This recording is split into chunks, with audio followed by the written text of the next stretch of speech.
वंदे मातरम बंधुओं, हमारा सौभाग्य है हमारे साथ में पूजनीय गुरुजी नर्मदानंद जी ब्रह्मचारी जी साथ में हैं। आप मध्य प्रदेश अमरकंटक नर्मदा मातेश्वरी के दूर सुदूर स्थित अमरकंटक वहाँ से 20,000 किलोमीटर की यात्रा पद यात्रा के ऊपर है। महाराज जी 52 देश के 52 शक्तिपीठों की यात्रा कर रहे हैं। इस यात्रा निमित्त अभी वर्तमान में अजमेर के अंदर महाराज जी विराजमान हैं। महाराज जी आपका हमारे दर्शकों की तरफ से बहुत बहुत धन्यवाद। हमको आपका आशीर्वाद प्राप्त हो रहा है। हमारा सौभाग्य है कि आप हमको आशीर्वाद प्रदान कर रहे हैं। महाराज जी आपके थोड़ा सा श्रीमुख से थोड़ा विस्तृत परिचय हम लोग चाहेंगे। महाराज जी हमारा परिचय ऐसा, मुझे नर्मदानंद ब्रह्मचारी बोला जाता है। हमारे गुरुजी का दिया हुआ नाम है नर्मदानंद ब्रह्मचारी जी। तो मैंने पहले हमारा जन्म हुआ कलकत्ता में, बंगाल प्रांत के कलकत्ता शहर में जी। अभी बहुत साल पहले 68 साल से ज़्यादा हो गया मेरा उम्र जी। तो वहीं बड़े हुए, वहीं पढ़ाई उड़ाई जो कुछ हुआ, तो नौकरी भी किया जी। गुरुदेव कलकत्ता में आपका जन्म हुआ, आपका अध्ययन हुआ, तब उसके उपरांत आपने नौकरी भी करी। तो आपने नौकरी करने के पश्चात में गृहस्थ जीवन को, जो सांसारिक जीवन है, उसको छोड़कर ये तपस्या करने का जो मार्ग है, ये चुनने के पीछे उद्देश्य गुरुदेव? मेरा जब 27 साल उम्र था जी, तो मुझे भगवान की सत्यता के बारे प्रमाण मेरा गुरुजी ने मुझे दे दिया था। मुझे प्रमाण मिल गया था ईश्वर है जी। ईश्वर है ये प्रमाण मिला जी। ईश्वर दर्शन नहीं हुआ जी। ईश्वर जो है ये प्रमाण मुझे मेरा 27 साल उम्र में मुझे मिला था जी। तो मैंने तय किया जब ईश्वर है जी। वो जो परम तत्व जो सत्य है जी। वो परम तत्व सचमुच सत्य है जी। तो अपने को वो सत्य को जानना ही उचित है। जी। मनुष्य जन्म जब मिला तो हम जो जाना जो ईश्वर है तो ईश्वर को पाना, ईश्वर को जाना हमारा कर्तव्य होना चाहिए। जी। तो मैंने तब तय हुआ, हमारा मन में भावना आया भगवान की कृपा से, गुरु जी की इच्छा से, जो हमको ईश्वर को जानने के लिए तपस्या करना है। और ईश्वर को जानने के लिए तपस्या करना है तो संसार में प्रवेश ना करना ही अच्छा रहेगा। कारण संसार करना और तपस्या करना दोनों एक साथ करना वो बहुत कठिन काम है। वो शायद हमसे नहीं बनेगा, नहीं बन हो सके नहीं बने। इसीलिए मैंने वो तय किया, मैंने निर्णय लिया जो मैंने ईश्वर प्राप्त करूँगा, वो सत्य को जानूँगा, उसके लिए तपस्या करूँगा। तो मैंने विवाह करके संसार में नहीं आया। जी जी।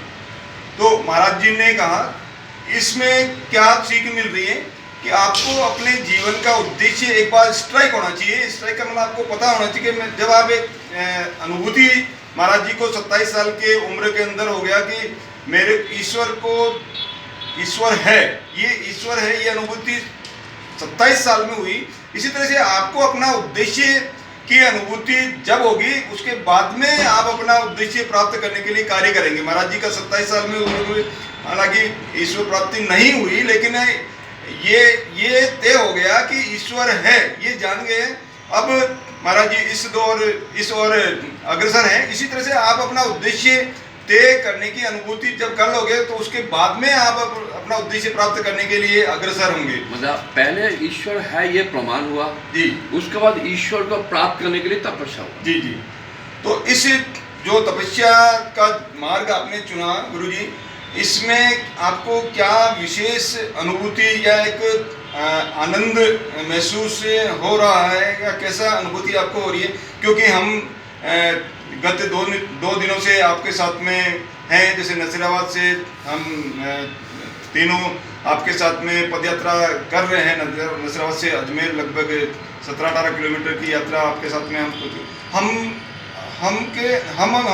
हमके अंदर भी एक विशेष ऊर्जा की अनुभूति, सकारात्मक ऊर्जा 2 दिन से हमको, हमारी जो ऊर्जा है वो बढ़ गई, यानी हमको एक तरह से काफ़ी अच्छा महसूस हो रहा। तो आप तो इतना लंबा जीवन, इतना तपस्या जो कर रहे हो, तो आपको क्या अनुभूति हो पा रही है गुरु जी? अभी देखिए, मैंने अपना पिता माता के लिए नौकरी किया जी, क्यों, हम लोग के पास कोई जमीन जायदाद है नहीं जी, हम लोग नौकरी करेंगे तभी हमारा संसार चलता है जी, हमारा पिताजी भी नौकरी किया तो हम लोग जी। का संसार, हम लोग को उन्होंने नौकरी करके हम लोग को पढ़ा किया। जी, तो हमारा पिता माता का मैं बड़ा पुत्र, मैं सबसे बड़ा लड़का हूँ, जी, तो इसके हिसाब से मेरा ऊपर दायित्व था। पिताजी रिटायर हो गए थे जी, तो नौकरी करना, जी, तो हमने नौकरी किया, बहुत सा नौकरी किया। 2000 साल में मेरा पिताजी का शरीर गया। जी, तो 2001 को हमारा, तब तक मेरा छोटा भाई अपने पैर में खड़ा हो गया, वो उसको सरकारी नौकरी मिल गया था। तो मैंने हमारा भाई से बात किया, मेरे माताजी से बात किया, उनसे दोनों से हमने आज्ञा लिया।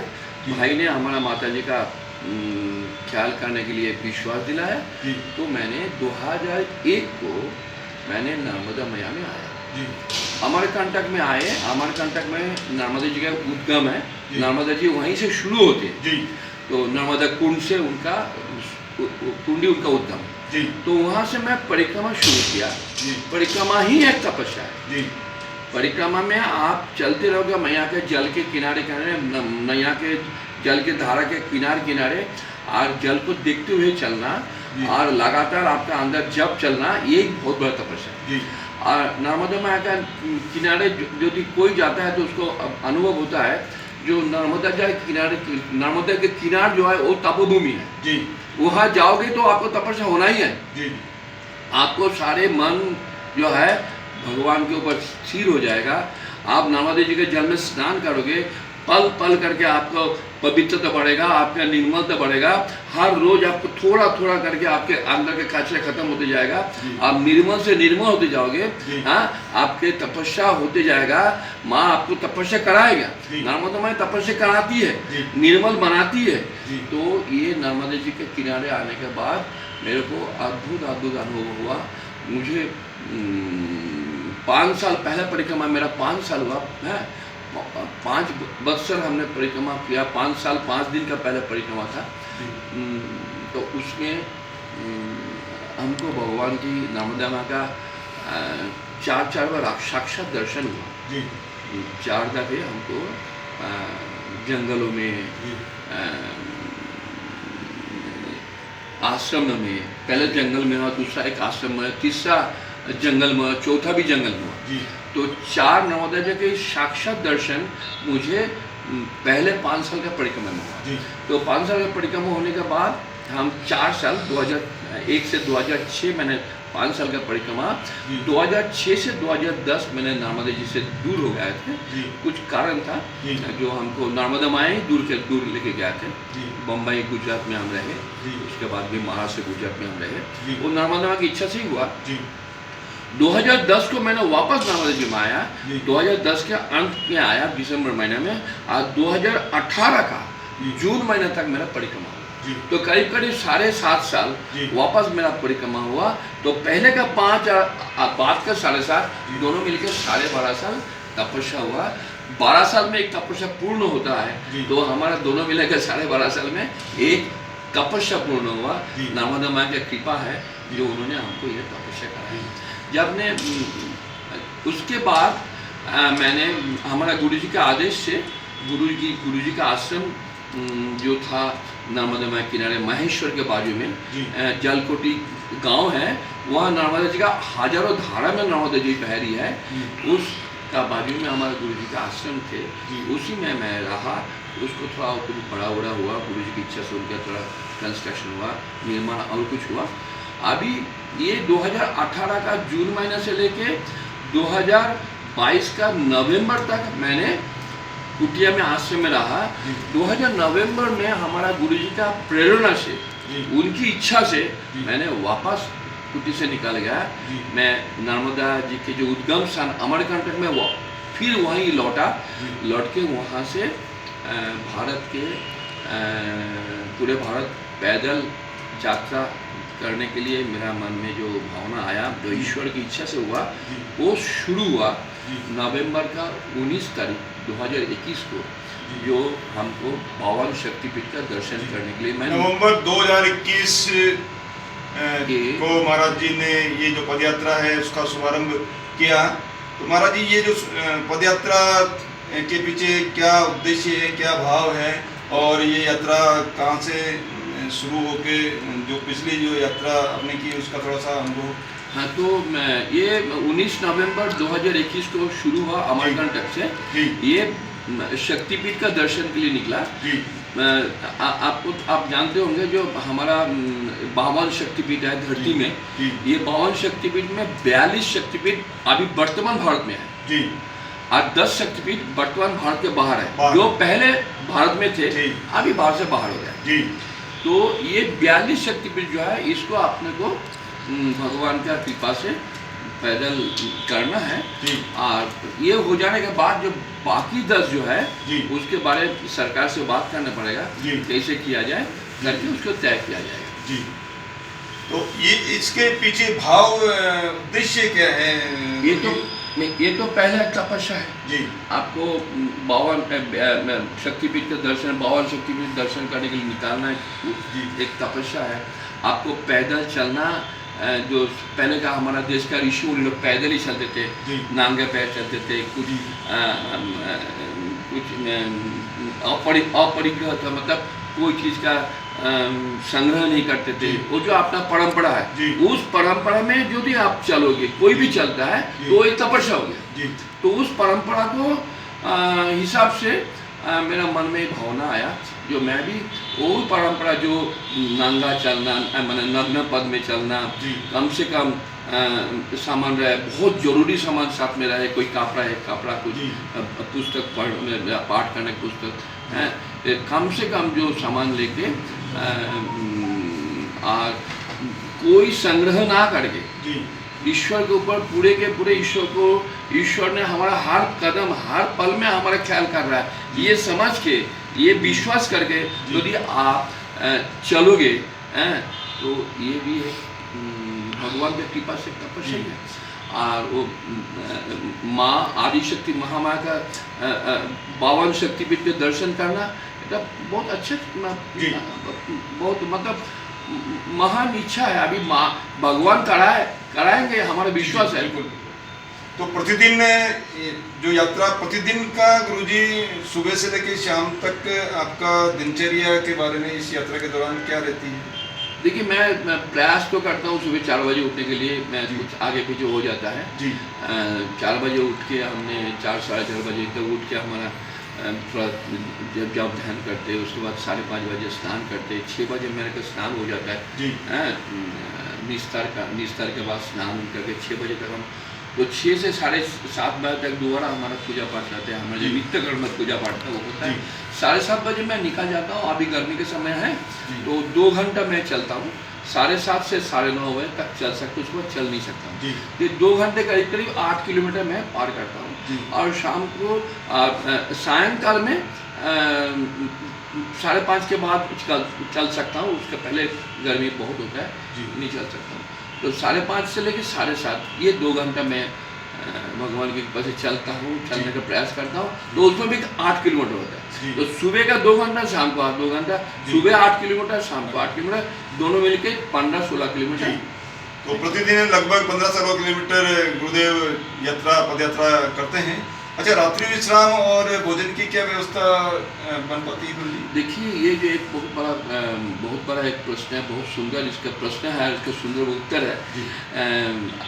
मैंने तो जब अमरकंटक से निकला था तो मुझे नहीं मालूम था माता जी हमारा क्या कैसे क्या जुगाड़ करेंगे। उन्होंने हमका हर रोज उन्होंने हमारा सब जुगाड़ करके दिया है।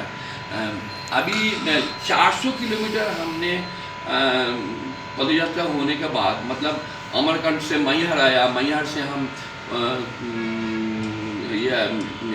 राम जी का वो जगह, राम जी जब पारासल थे वो चित्रकूट में आया। तो चित्रकूट जो है अमरकंटक से 400 किलोमीटर करीब है, 400-450। वहाँ तक तो भगवान ने हमको, उन्होंने डायरेक्ट हमको चलाया, डायरेक्ट हमको लेके गया, पूजन करवा सब। चित्रकूट के बाद राष्ट्रीय स्वयं सेवक संघ को कहाँ से पता मिला मुझे नहीं मालूम। राष्ट्रीय स्वयं सेवक संघ हमारा पास आए और मेरा सारे जुगाड़ उन लोग करना चालू किया। हमको कहाँ रहना है, हमको क्या भोजन करना है, हमको कैसे चलना है, हमको ये सब जो है योजना। उसके बाद हमको कुछ भी नहीं करना है, अभी संघ अभी सब कुछ करता है। अभी हमने 1600 किलोमीटर चल दिया करीब करीब, तो उसमें पहले 400 किलोमीटर छोड़ दो, अभी 1200 किलोमीटर संघ ने मुझे लेके आया। और भविष्य में क्या होगा भगवान जाने। अभी तक तो अब तक के कौन कौन से शहरों की यात्रा, पद यात्रा हो चुकी है गुरु जी? शहर नहीं, मतलब पहले शहर तो बहुत पार किया, बहुत गांव बहुत शहर पार किया मैंने। अमरकंटक में 2 शक्तिपीठ है, उसके बाद शक्तिपीठ मैहर में है, सतना जिला में एमपी का। मैहर के बाद शक्तिपीठ इसमें है राम जी का चित्रकूट में है, चित्रकूट में शक्तिपीठ है। तो अमरकंटक में 2, मैहर में 1 और चित्रकूट में 1, 4 हो गया। उसके बाद उज्जैन में महाकाल के नगरी में 3 शक्तिपीठ है मेरा हिसाब से, दूसरे के हिसाब से पुस्तक के सब 2 है। तो हमारे हिसाब से 7 शक्तिपीठ अभी दर्शन हो चुका है, पुस्तक के हिसाब से 6 है। तो 6 या 7 जो भी मानो, तो 6-7 शक्तिपीठ दर्शन हो चुका है। अभी हम पुष्कर जा, तो पुष्कर में पुष्कर जाऊँगा, पुष्कर शक्तिपीठ है। पुष्कर से मैं उधर जाऊँगा जयपुर के बाजू में, जयपुर के बाजू में है।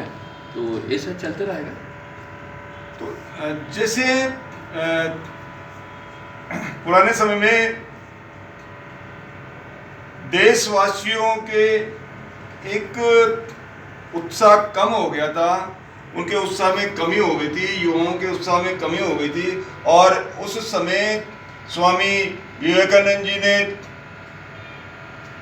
पद भ्रमण करके देश के युवाओं के अंदर एक विशेष उत्साह का उत्सर्जन कर दिया, एक विशेष उत्साह भर दिया।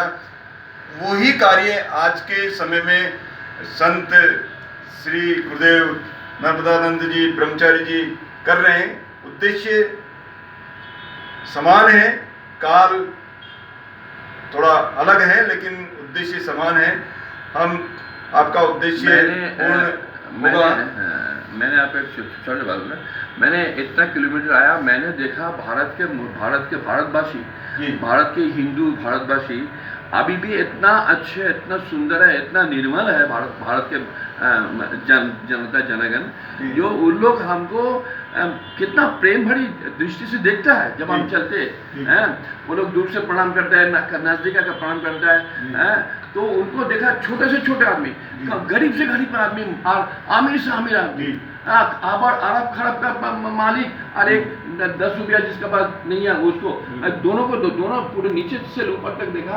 वो लोग इतना उनका मन में प्रेम और श्रद्धा है, मैं अभिभूत हो गया। मेरे को मालूम नहीं था, हमने सोचा था भारत में बहुत गड़बड़ है, मगर अभी आप देखो कुछ भी नहीं, पहले जैसे भारत है जो मैंने पढ़ा था पुस्तक में, वैसे ही है भारत। जी जी बिल्कुल, हमारी जो पुरातन संस्कृति है वो अखंड है, और अखंड है तभी तो इतने सारे आक्रांत होने के बाद भी हमारी जो संस्कृति है, हमारी जो विरासत है, अभी भी जो है सुरक्षित है। इस संस्कृति को और हम आगे बढ़ाएंगे। हम विशेष अनुभूति, वास्तव में जो गुरुदेव बोल रहे हैं बिल्कुल सत्य है कि अनुभूति, हम भी 2 दिन से गुरुदेव के साथ में, तो कार वाले भी गुरुदेव को रोक के साइड में कार रोक के गुरुदेव को प्रणाम कर रहे हैं, जगह जगह जो है मालाएं गुरुदेव को पहना रहे हैं और गुरुदेव का आशीर्वाद प्राप्त कर रहे हैं। तो अभी हमारे देश के में संस्कृति बिल्कुल जो है बनी हुई है। इस संस्कृति को और हमको आगे बढ़ाना है। हमारे साथ में, मेरे साथ में तखत सिंह जी हैं और बीरन सिंह जी हैं। तखत सिंह जी धर्म जागरण जिला का दायित्व है और बीरन जी वैसे भी हमारे साथ में हैं। इस वीडियो में मेरे साथ बने रहने के लिए आपका बहुत बहुत धन्यवाद। हमारा देश की जो संस्कृति है और आगे बढ़ेगी, इस तरह से संतों का हमको आशीर्वाद प्राप्त होता रहेगा, ताकि हम हमारी जो शक्ति है, हमारी जो ऊर्जा है, उसको और ज़्यादा बढ़ाएं और हमारा जो भी उद्देश्य है उसको पूर्ण करके इस राष्ट्र को, भारत देश को पुनः सोने की चिड़िया बनाने के लिए हम सभी दृढ़ संकल्पित हैं। वंदे मातरम। जय श्री राम। कैसा रहा गुरुजी इंटरव्यू? देख लो दो इंटरव्यू